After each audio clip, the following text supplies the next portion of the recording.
Muling naging malapit sa isa't isa sina Chris Lawrence at Katrina Halili matapos silang magkaayos ngayong 2026 at pagtuunan ng pansin ang kanilang co-parenting setup para sa anak nilang si Katie.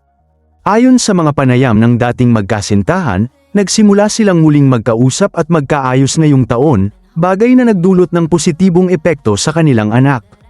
Ibinahagi ni Chris na napansin niyang mas masaya at masigla si Katie mula nang maging maayos muli ang kanilang samahan bilang mga magulang.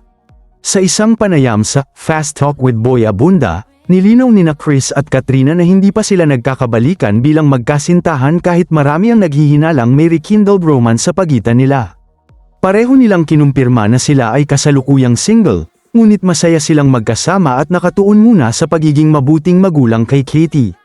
Ikinwento rin nila na ang kanilang kamakailang biyahe sa El Nido ay naging pagkakataon upang mas mapalalim ang kanilang pagkakaibigan at pagtutulungan bilang magulang.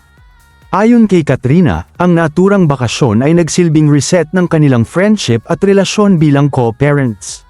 Samantala, sinabi ni Chris na hindi niya sasayangin ang second chance na ibinigay sa kanila upang maayos ang kanilang samahan. Gayunman, wala pa ring kumpirmasyon mula sa dalawa na sila ay muling nagkarelasyon.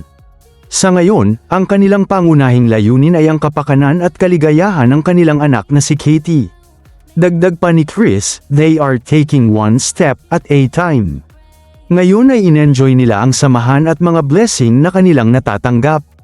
Naghiwalay sina Chris Lawrence at Katrina Halili noong 2014, 2 taon matapos isilang si Katie.